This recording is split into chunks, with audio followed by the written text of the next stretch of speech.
Bonjour.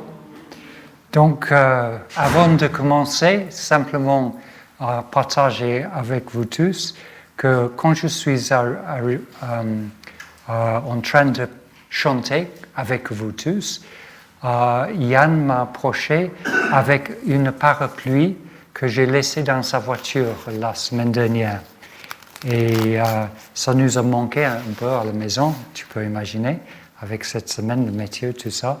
Et donc, je disais, j'ai pensé, autant que j'avais porté un autre ce matin, j'ai eu tout à coup la pensée que ce matin, je suis doublement armé.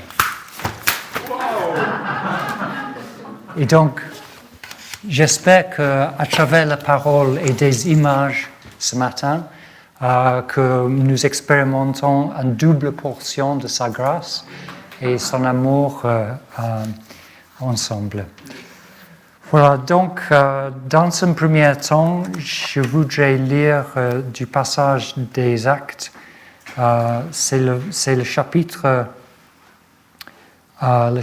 21, en commençant à verset 27.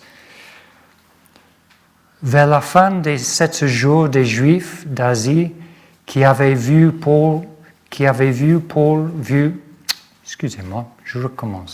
Vers la fin des 7 jours, les Juifs d'Asie qui avaient vu Paul dans le temple soulevèrent toute la foule et s'emparèrent de lui. Ils criaient « Israélites, au secours! Voici l'homme qui donne partout et à tout le monde un enseignement dirigé contre le peuple, contre la loi et contre cet endroit. Il a même introduit des non-juifs dans le temple en profanant ce saint lieu. En effet, ils avaient vu Trophime d'Éphèse avec lui dans la ville et croyaient que Paul l'avait fait entrer dans le temple. Toute la ville fut dans l'agitation et le peuple accourut de tous côtés. Ils empèrent de Paul et l'entraînèrent à l'extérieur du temple, dont on fermait aussitôt les portes. Ils cherchaient à le tuer quand on informa le commandant de la garnison romaine que tout Jérusalem était dans le désordre. Il prit immédiatement des soldats et des officiers et courut vers la foule. Quand ils virent le commandant et les soldats, ils arrêtèrent de frapper Paul. Donc, imaginons cette scène avec Paul en train d'être frappé et battu par toutes ces personnes qui étaient enragées avec lui. C'était assez effrayant parce qu'il est vraiment à risque devant une telle violence qui était meurtrier. Donc, il est quelque chose qui est une source d'étonnement pour moi parce que autant qu'il était en train de subjuguer un tel traitement, le commandant, lui a pris vers leur bâtiment pour le mettre en sécurité. Et je continue, ce n'est pas sur l'écran, mais je continue avec l'action live, donc restez avec moi. Au moment où on allait le faire entrer dans la forteresse, Paul demanda au commandant, mais m'est-il permis de te dire quelque chose? Je t'en prie, permets-moi de parler au peuple. Le commandant le lui permit et Paul, debout sur les marches, fit signe de la main au peuple. Un profond silence s'établit. Paul leur adressa la parole en langue hébraïque. Donc, pour moi, c'était extraordinaire qu'autant que Paul était en peur de sa propre vie et était en train d'être emmené vers la sécurité par les soldats romains, malgré la violence, malgré ce traitement qu'il était en train d'expérimenter, il a demandé au commandant de lui permettre à adresser cette foule qui était en train d'essayer de lui tuer.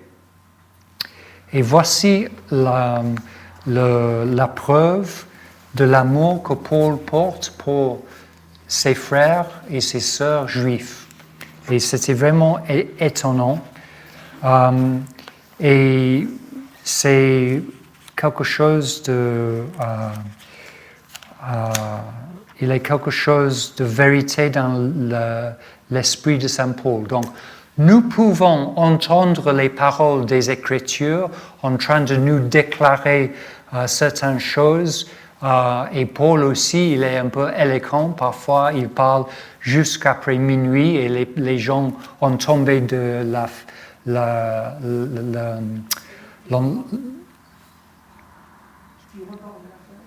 oui, il était un jeune homme qui est tombé de la fenêtre parce que Paul a parlé si longuement. Donc Paul peut être un peu surabondant, élaboré avec son expression. Mais voici le cœur de son pensée pour son peuple. Je dis la vérité en Christ, je ne mène pas ma conscience, je ne mens pas, ma conscience m'en rend témoignage par le Saint-Esprit. J'éprouve une grande tristesse et j'ai dans le cœur un chagrin continuel. Oui, je voudrais être moi-même maudit et séparé de Christ pour mes frères, mes propres compatriotes. Donc, voici le cœur de Paul qui aime vraiment ses frères et ses sœurs. Et c'est pour cette raison qu'il a demandé au commandant qu'il peut adresser la foule et la foule en verront son courage et son dignité d'esprit. Ils se calment et ils écoutent avec une attention très vive vers lui. Et là, Paul, il résume son propre histoire de sa conversion. Tu te souviens, il était sur la route vers Damas et il était une lumière éclatante autour de lui. Il est tombé par terre. Les autres ne comprennent pas la voix que Paul a entendue, mais c'était Jésus lui-même qui lui adresse et qui lui signale qu'il pouvait arriver à comprendre le but de Jésus dans sa vie. Et Jésus a envoyé un disciple, après Paul était emmené dans la ville, il envoya Ananis, excusez-moi, merci, pour lui adresser et pour dire tout ce que le Seigneur a préparé pour lui à faire en son service. Et il termine cette explication aux Juifs qui sont présents.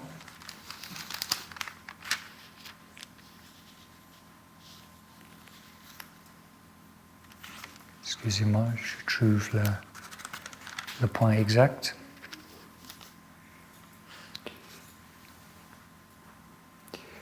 Donc, Paul était en train de signaler aux Juifs qu'il était témoin de la mort d'Étienne. Il a donné son approuvaille et il a gardé les manteaux des personnes qui étaient en train de lapider Étienne, comme preuve qu'il était vraiment comme eux, en train d'être s'opposer contre les gens qui suivent le chemin du Seigneur. Mais le Seigneur disait à lui, « Vas-y, car je t'enverrai au loin vers les non-juifs. » Et c'est à ce point, de nouveau, que la foule était outragée avec Paul, parce que lui, ça c'était à partir de verset 21, excusez-moi, que vous qui ont les Bibles devant vous. Et donc, ils étaient outragés avec lui, parce qu'il ose proposer que le Seigneur lui-même était en train de lui envoyer vers les non-juifs. C'était un scandale pour les juifs qui se comprennent comme le peuple promis. Et maintenant, Paul était en train de dire que Dieu lui-même était en train de lui envoyer vers les non-juifs. Donc, je voudrais vous proposer à être challengé aujourd'hui, être devant un défi, parce que le Seigneur veut élargir notre propre compréhension de lui. Voyez que les Juifs étaient en face de Paul qui a expliqué son ardeur pour le Seigneur, qui était le même que ces Juifs devant lui, mais malgré cela, malgré le fait qu'il était quelqu'un qui suit la loi jusqu'au dernier point, il était quand même en train de rapporter que le Seigneur lui envoie vers les non-juifs. Donc, je saute les images, excusez-moi un instant. Aujourd'hui, je n'ai pas un sac avec moi parce que c'est ce que je vous montre est trop grand pour un sac, mais tant pis. Hein.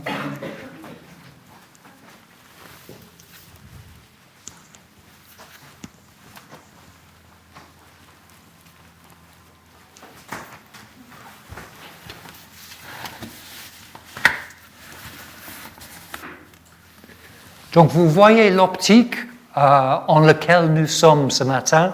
Nous avons vu Paul en train de s'identifier avec ses frères à un certain point et de les encourager à écouter sa voix, à écouter son message à eux et d'accepter que c'est vraiment le Seigneur lui-même qui parle à travers lui. Et par la suite, il se propose aussi que cet amour de Dieu qui est là pour son peuple, est aussi là pour les non-juifs. Donc c'était un changement de vue radical qu'il invite aux juifs. Et c'était très, très dur pour eux. Et ce matin, je voudrais vous saisir, comme avec mes doubles parapluies au commencement. Hein, tu connais la publicité pour le double cheese, quand le gars est arrivé à convaincre. Voilà, passer son permis de conduire. Tu es mystifiée là, Emeline. Tu ne connais pas la publicité? Ah bon, voilà. C'est un plaisir à voir plus tard. Mais voilà, ce matin, je voudrais éclater ta vision aussi et vous inviter à m'accompagner dans les transformations que Dieu peut nous inviter et de vous montrer quelques exemples. Pas pour que nous mimiquions ces exemples, mais que nous pourrions être ouverts dans nos cœurs à l'Esprit qui voudra parler d'une façon nouvelle à nous. Donc, dans un premier temps, le rocher rond est poussé jusqu'au point où il est prêt à rouler. Et voici vous, comme Église, et moi avec vous, qui sont conscients que Dieu, il y était en œuvre ces derniers mois, en train de nous préparer pour quelque chose. Il y a un changement du vent dans l'air, et nous sommes portés jusqu'à point d'être mis en marche. Donc, voici une image d'être prêt à rouler.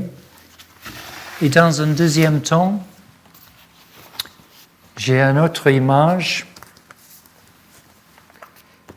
Et ça porte ses racines dans Isaïe. Et c'est Isaïe 28, verset 24.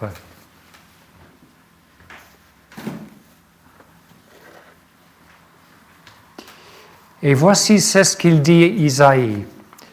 Celui qui labore en vue des semailles, le fait-il constamment? Remue-t-il et bêche-t-il sans cesse son terrain?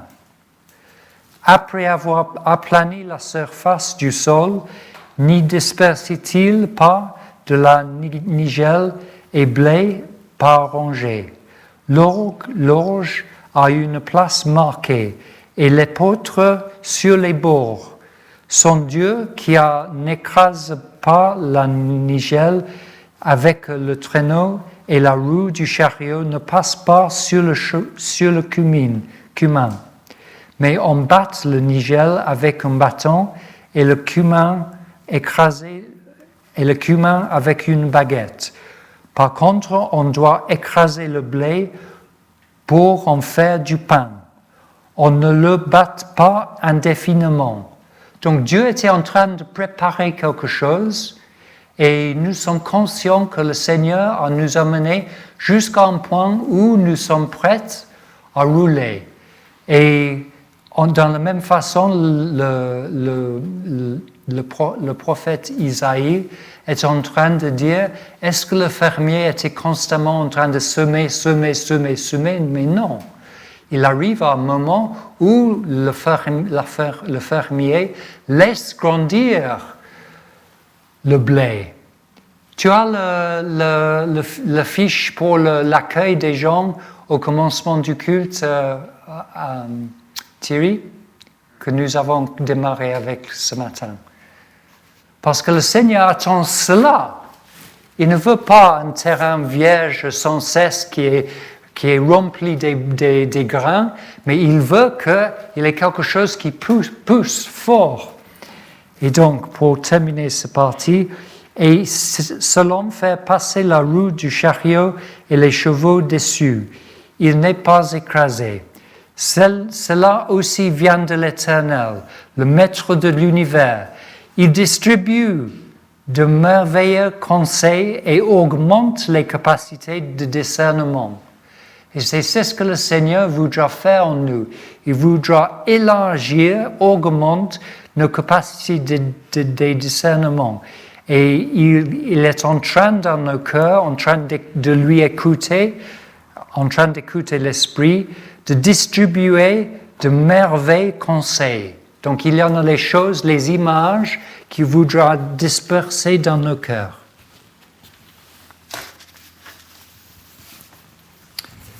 Est-ce que votre semaine ressemble à cela? Un grand flot d'eau qui déborde et qui risque à écraser et emballer la route et même la ville autour de nous. Vous vous souvenez les infos sur la télé où il était cette ville? C'était où? C'était en France. Et le chemin lui-même est en train d'être complètement écrasé avec les maisons coupées en deux et les personnes qui ont disparu, il y en a les morts. Et donc, parfois, le déluge peut être tel qu'il était en train de écraser le terrain. Et donc, c'est difficile à maintenir la confiance au Seigneur quand nos vies sont chamboulées comme ça. Et peut-être pour certains parmi vous, cette semaine ou ces derniers mois ont porté une expérience des choses en train d'être bouleversées. Et le Covid, c'était un exemple très pertinent à l'instant même. Nos vies sont basculées, il y a la menace de le chômage, il y en a les entreprises qui sont en train d'y aller vers la faillite. Il était vraiment une grande inquiétude dans beaucoup des cœurs qui est comme un déluge qui tombe sur nous. Tu veux la... C'est bon, très bien.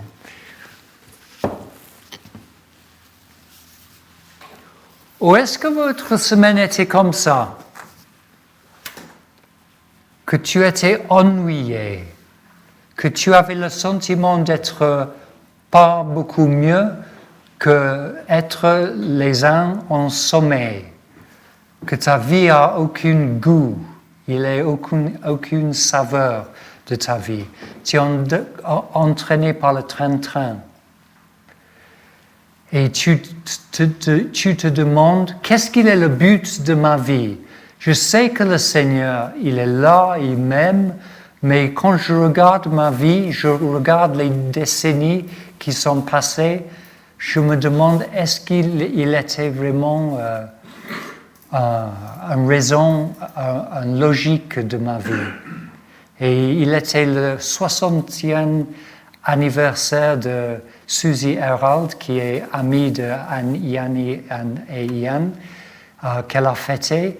Et voici une vie qui était remplie de l'amour du Seigneur, les miracles, les paroles de prophétie.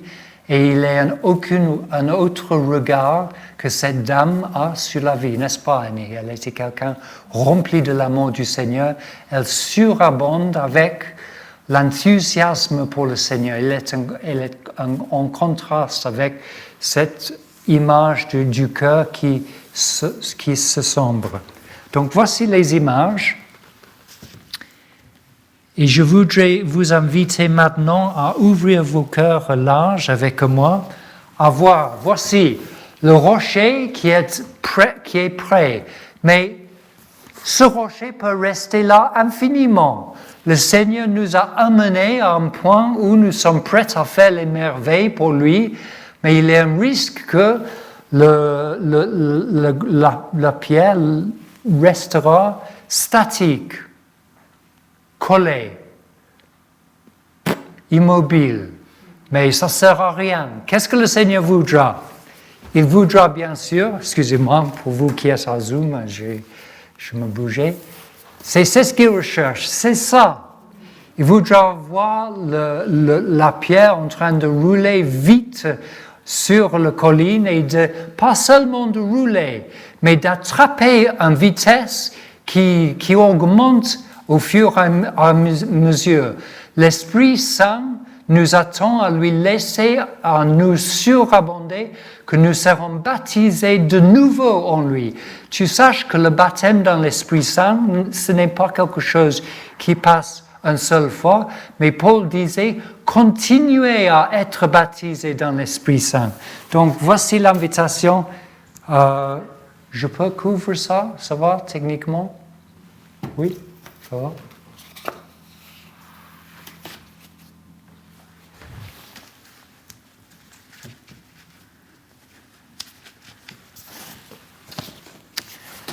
Et voici notre chant qui a l'air d'être mort parce que cet fermier qui, dans la présentation d'Isaïe, est un peu un idiot parce qu'il continuait à semer. Il passait son chariot avec ses roues pour écraser le blé pour écraser les herbes pour la cuisine dans ces champs, à la place de laisser l'espace pour que l'action de croissance peut prendre place et que nous pourrions arriver à l'image que nous avons vue. Donc, nous sommes invités à permettre que le Seigneur lui-même donne l'abondance. Tu te souviens, Paul disait, je semais, mais c'était Apollos qui a versé de l'eau. Donc le Seigneur veut arroser nos champs, il veut envoyer le soleil et il veut que sa vie pousse dans nos cœurs, que nos cœurs ne restent pas arides et infertiles, mais plutôt qu'il sera une surabondance de vie en nous. Voilà, donc tu as vu les doubles parapluies, c'est paf comme ça que la croissance du blé peut y arriver.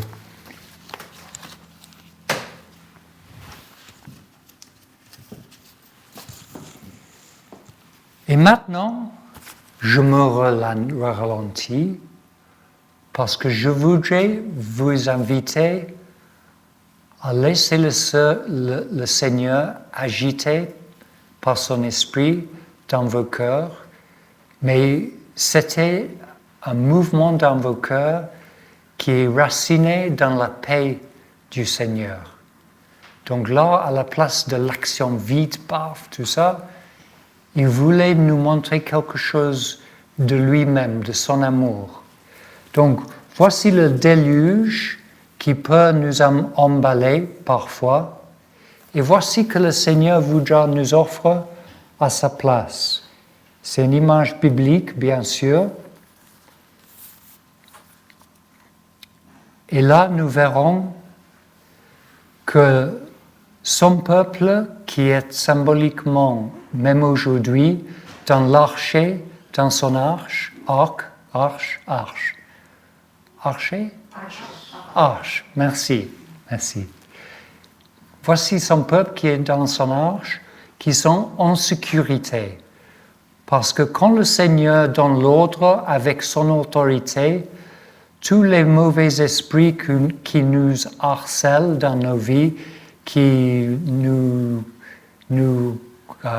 trébuchent, voici ce que le Seigneur fait en opposition de eux pour nous amener à un endroit de sécurité où nous pourrions regarder à travers les fenêtres et regarder une autre sorte d'eau qui coule des cieux. C'était son esprit d'amour, de joie, de paix. Il est vraiment l'esprit qui nous transforme dans la sécurité. Et donc,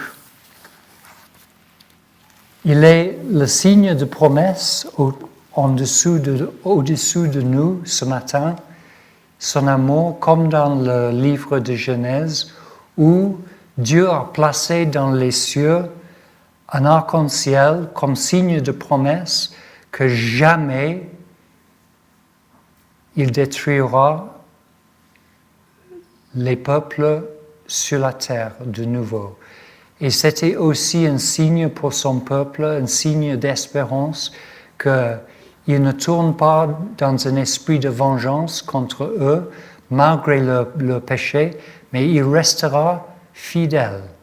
Et ce matin, il voudra vraiment que cet arc-en-ciel trouvera sa fin dans nos cœurs, que l'amour du Seigneur coule vers nous en douceur, en plénitude, dans nos cœurs, pour que nous pourrions être apaisés, rassurés, encouragés et emmenés à une situation où nous accepterons à être debout en lui,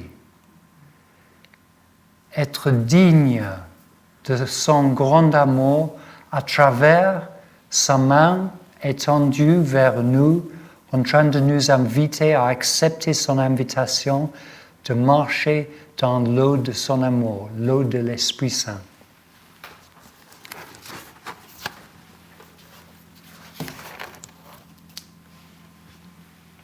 Mais peut-être tu as passé une semaine où tu te sens un peu enterré par les soucis de vos vies, par les fardeaux que tu portais sur tes épaules.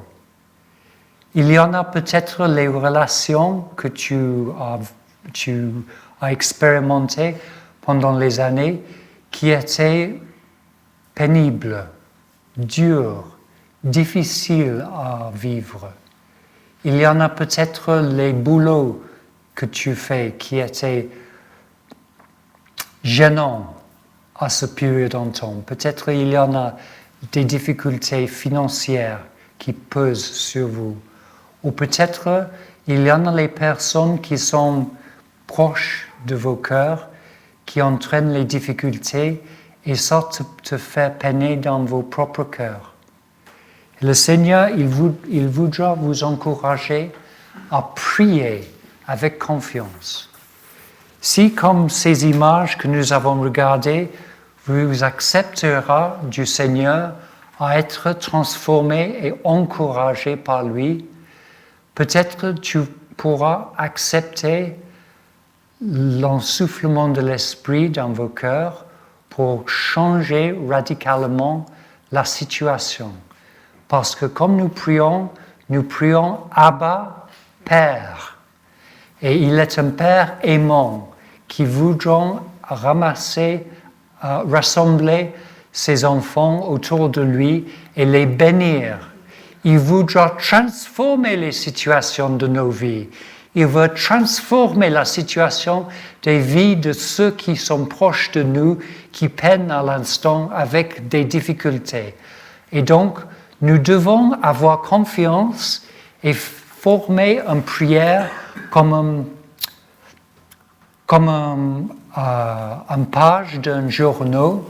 Nous devons prendre le morceau du papier et faire ça avec voilà, la feuille du papier.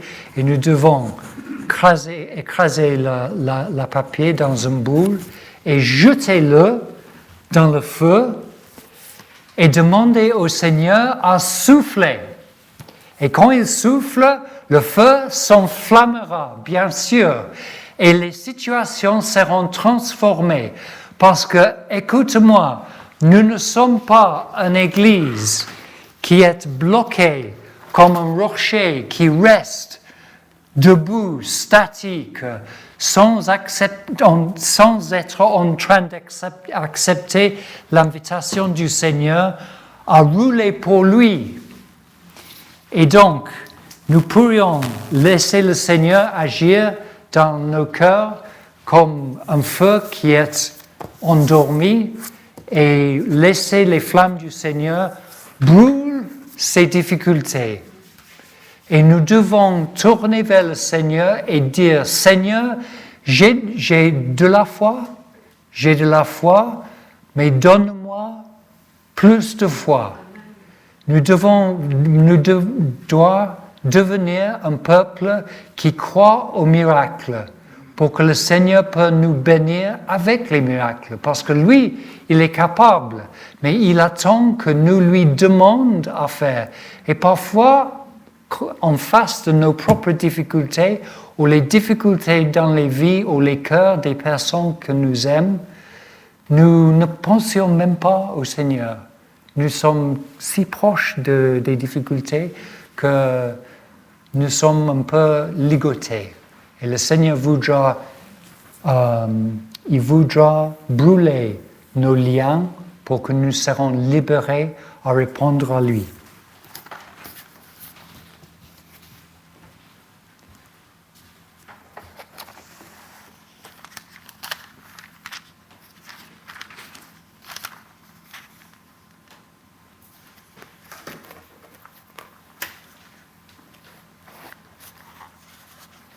Donc voici la promesse des Écritures, parce que Paul a vu que son peuple doit être élevé par lui-même, par l'action de Dieu.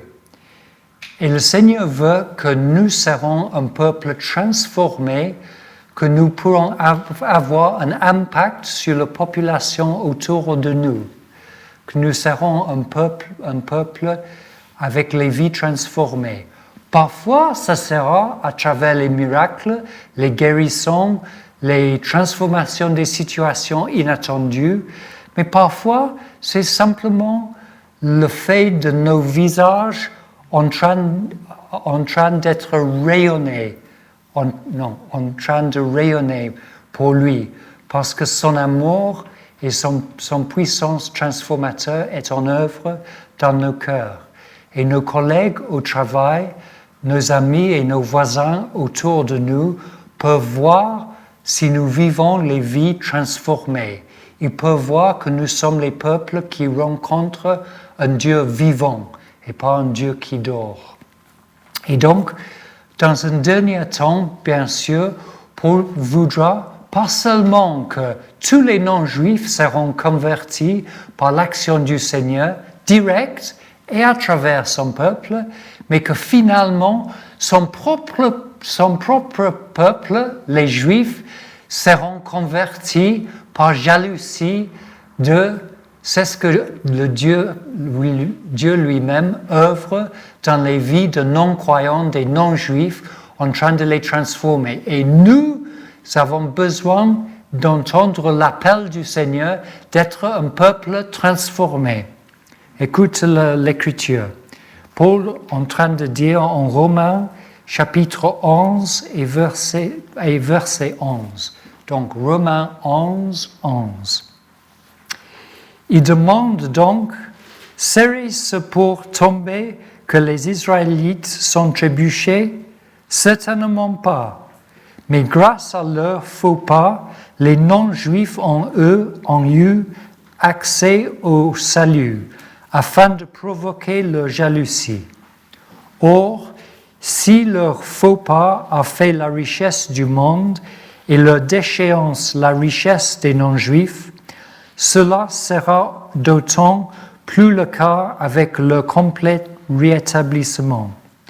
Je vous le dis, à vous qui êtes d'origine non-juif, et tant qu'apôtre des non-juifs, je me montre fier de mon ministère, afin, si possible, de provoquer la jalousie de mon peuple et d'en sauver quelques-uns. En effet, si leur mise à l'écart a entraîné la réconciliation du monde, que produira leur réintégration, sinon le passage de la mort à la vie? Donc voici notre mission, mes frères et mes sœurs, c'est que nous aurons un impact fort dans les vies des personnes autour de nous, pas par notre propre puissance, mais par l'impact du Seigneur lui-même sur nous. C'est ses œuvres dans nos vies qu'ils attendent à œuvrer. Pas nos propres accomplissements, par notre propre force, mais par sa grâce, en tant d'être un peuple transformé par lui, par sa puissance, son amour, à travers les difficultés et les empêchements, comme tout le monde expérimente dans leur vie, les croyants comme les non-croyants. Et donc, dans un deuxième temps, que par l'action des conversions des personnes autour de nous, les Juifs eux-mêmes seront emportés vers la jalousie et qu'ils seront reconvertis de nouveau d'un positionnement de confiance vers le Seigneur. Et c'est à cela que je vous invite à y aller avec moi maintenant dans un moment de prière. Prions.